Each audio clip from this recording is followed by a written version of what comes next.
Hello दोस्तों, इस video में आपका स्वागत है।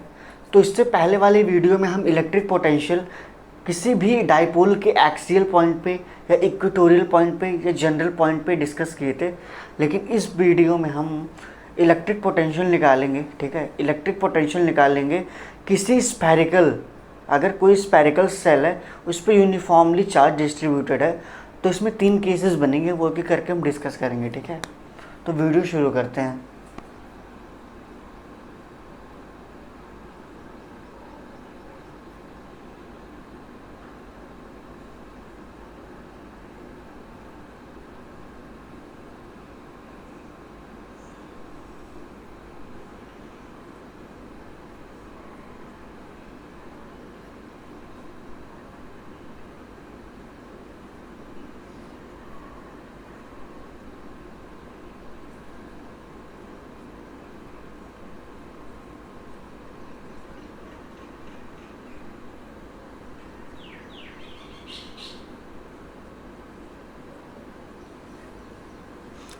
हमारे पास जो टॉपिक है वो कौन सा है? Electric potential due to the uniformly charged thin spherical cell.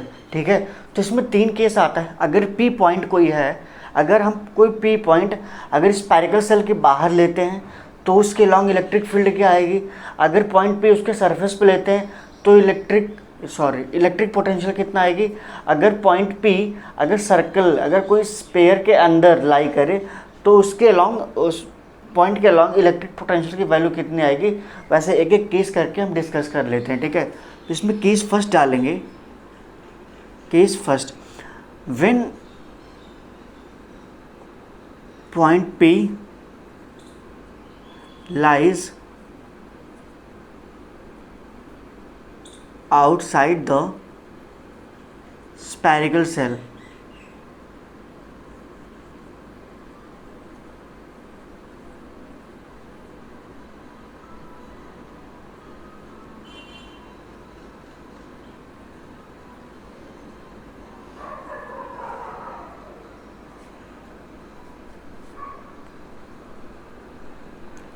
तो सबसे पहले एक देखेंगे कि अगर हमारे पास एक सेल है, ठीक है, एक स्फीयर है और वो रेडियस आर का है। ठीक है, उसका रेडियस आर है। अगर हम इस पॉइंट पी पे अगर हम इलेक्ट्रिक पोटेंशियल की वैल्यू निकालना चाहते हैं और ये जो डिस्टेंस है वो स्मॉल आर है, तो इस मतलब कैसे निकालेंगे। तो हमारे पास जो फॉर्मूला होता है V=1/4πε0 क्यू बाई डिस्टेंस होता था दोनों के बीच में, तो दोनों के बीच में डिस्टेंस कितना है, आर, तो आर हो जाएगा। ठीक है, दूसरा केस क्या है,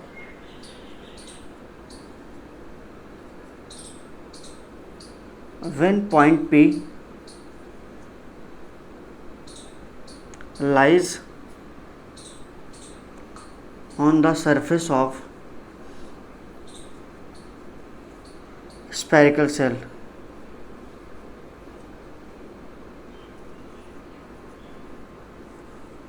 स्फेरिकल सेल, ठीक है, तो यहाँ देखते हैं क्या, अगर इसके सरफेस पे निकालें, ठीक, अगर इसके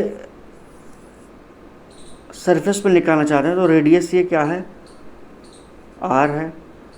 ठीक है, अगर इसके सरफेस मान लेते यही है, सरफेस पे स्मॉल आर लेते हैं। ठीक है, ये रेडियस आर है, इस सरफेस पे हम निकालना चाहते हैं तो सरफेस पे स्मॉल आर ले लिए। ठीक, तो फॉर्मूला क्या होता था, V=1/4πε0 क्यू बाई, यहाँ small R equals to capital R के इक्वल हो जाएगा, क्योंकि जो डिस्टेंस है वो उसके रेडियस के इक्वल हो जाएगा, तो यहाँ कैपिटल आर कर देंगे। ठीक है, अब तीसरा केस हमारे पास क्या है, when point P lies inside the spherical shell.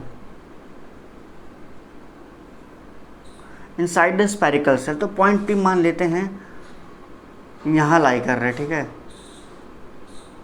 Radius are है।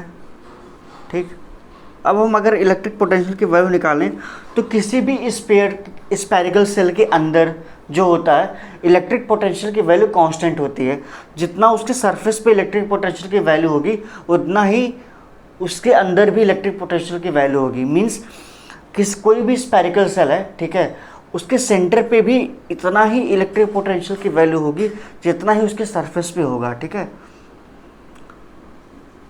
तो Q बाई आर हो जाएगा, ठीक, ये हो जाएगा।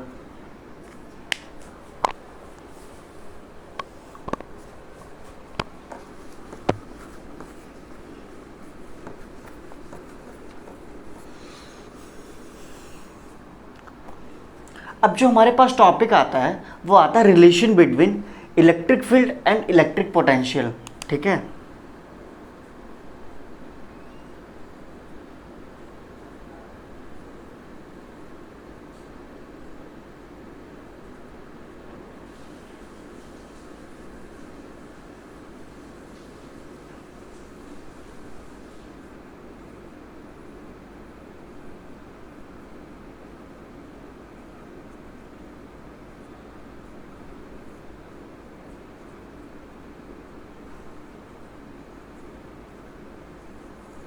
Electric field and electric potential के बीच में क्या रिलेशन होता है देख लेते हैं एक बार।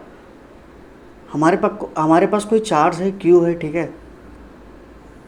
कोई पॉइंट है, लेट सपोज करते हैं पॉइंट कोई है P, ठीक, यहाँ पर कोई Q0 चार्ज रखा गया है, ठीक है। हमारे पास यहाँ पॉजिटिव चार्ज Q प्रेजेंट है, ठीक है। डिस्टेंस x डिस्टेंस पे कोई चार्ज Q0 रखा गया है पॉइंट P पे।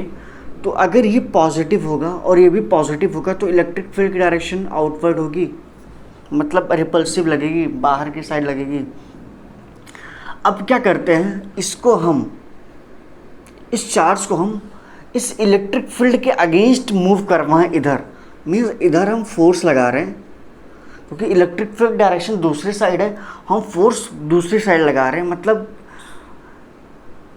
इसके अगेंस्ट में ला रहे हैं, ठीक है, इसके अगेंस्ट ला रहे हैं, ठीक है। अब क्या करेंगे, जब इसको मतलब लाएंगे मतलब ज़बरदस्ती, तो क्या होगा कि मान लेंगे कि इस पे इलेक्ट्रिक फील्ड की वैल्यू इधर है, जब फोर्स इधर लाएंगे तो मान लिए हमने पॉइंट ए पे लाया फोर्स इसको, ठीक है।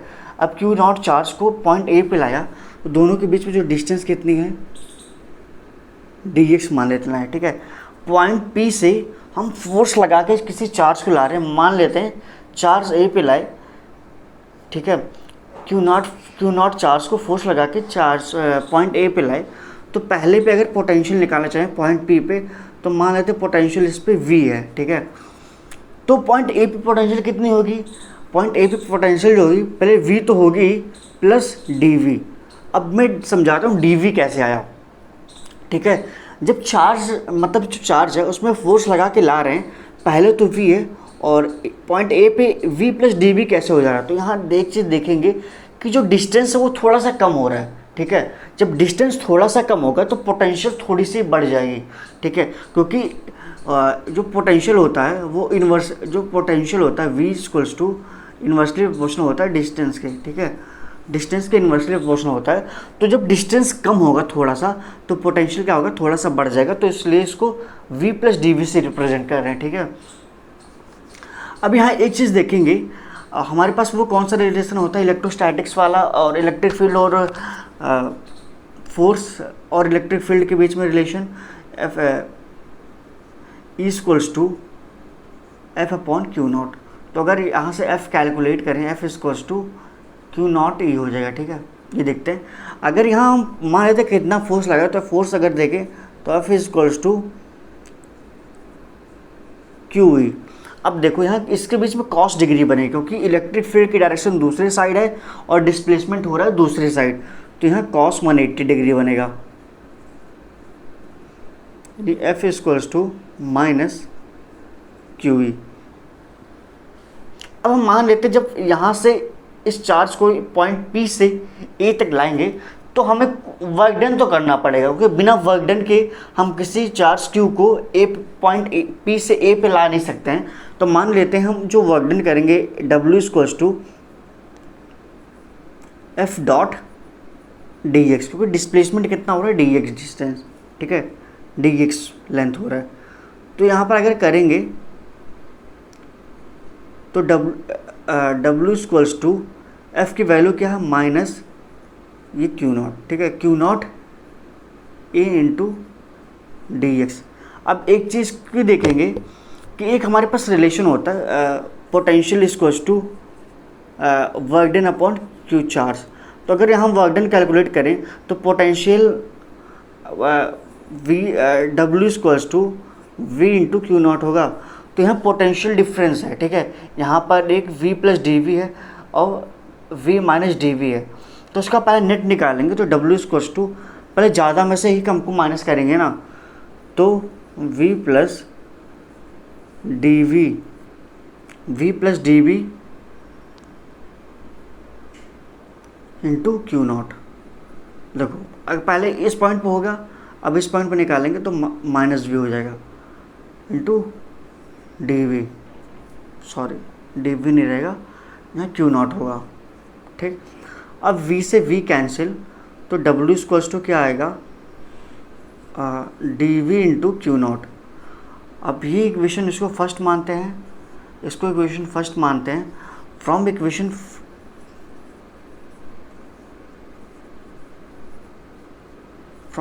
2 एंड 1, तो एक चीज़ देखेंगे कि जो दोनों अगर कहीं a इक्वल्स टू बी है, अगर और उसी जगह कहीं a इक्वल्स टू सी है तो b इक्वल्स टू सी होता है।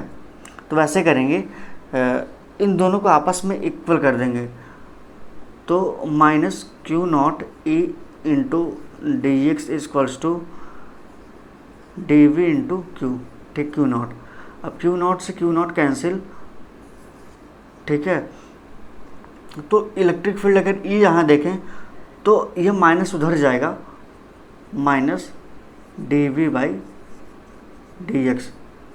तो इलेक्ट्रिक फील्ड और इसके बीच में जो रिलेशन होता है electric field and electric potential के बीच में, तो E equals to minus D V by D X, ठीक है। अब इसके क्वेश्चन के बाद, अब इस पे जो क्वेश्चन आते हैं इसके बारे में थोड़ा सा डिस्कस कर लें।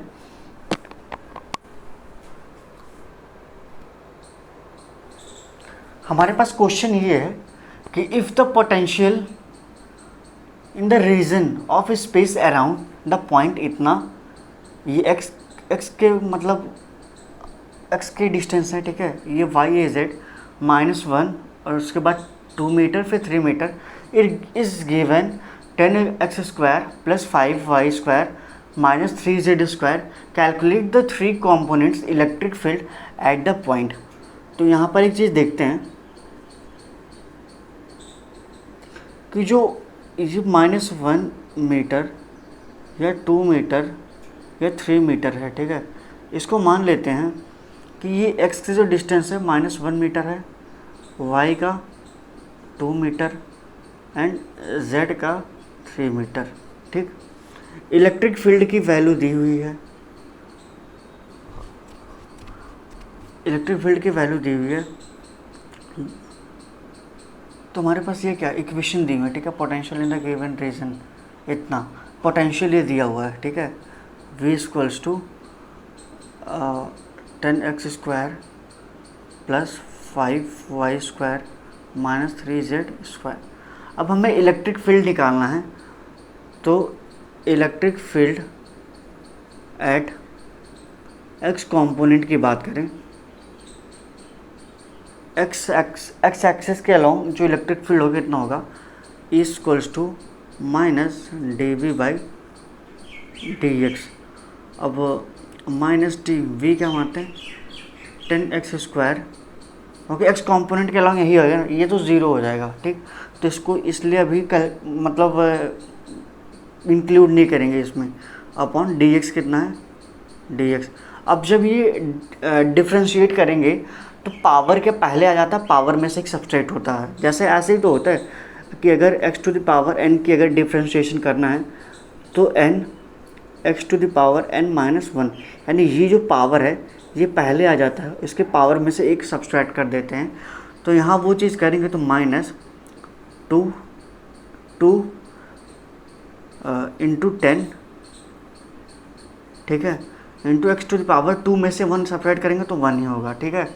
अब यहाँ x की वैल्यू कितनी है -1, तो -20 इंटू -1, तो कितनी आएगी वैल्यू 20 वोल्ट पर मीटर, ठीक है। ऐसे y कंपोनेंट की बात कर लें electric field at Y component, ठीक, इज इक्वल्स टू, ये करेंगे तो यहाँ माइनस पहले से है तो माइनस 10y, वाई की वैल्यू कितनी हुई है 2 मीटर, तो 5 टू या माइनस 10, सॉरी 10y आएगा ना। इसको अगर डिफ्रेंशिएट करेंगे, इसको अगर डिफ्रेंशिएट करेंगे तो क्या हो जाएगा 10y, ठीक। अब जैसे ही y की वैल्यू इसमें सब्स्टिट्यूट करेंगे, ठीक है, तो 10 टू या 20 वोल्ट पर मीटर, ठीक है। अगर electric field eight z component, ठीक, तो इक्वल्स टू, तो अगर माइनस पहले से दिया हुआ है, ठीक है, अगर इसको डिफ्रेंशिएट करेंगे 3 टू या 6 पॉजिटिव रहेगा, पॉजिटिव जेड, ठीक है, और जेड की वैल्यू क्या है 3 दी हुई है, ठीक है, तो 6 3 जा 18 वोल्ट पर मीटर। तो हमारे पास ये क्वेश्चन हो गया, ठीक है।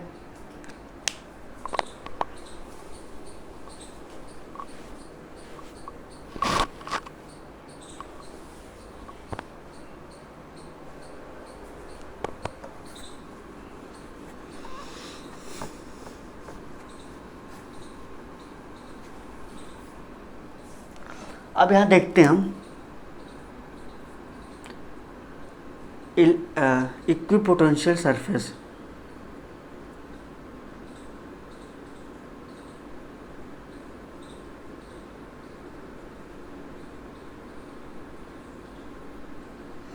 इक्विपोटेंशियल सरफेस क्या होता है? बेसिकली एक कोई भी सरफेस, एनी सरफेस जहाँ हर मतलब पॉइंट पे पूरे एक ऐसे एक सरफेस ले लिए, कोई भी एक सरफेस ले लिए, ठीक है, एनी सरफेस जहाँ पे कि हर एक पॉइंट पर इलेक्ट्रिक पोटेंशियल की वैल्यू क्या होती है, इलेक्ट्रिक पोटेंशियल वैल्यू ऑफ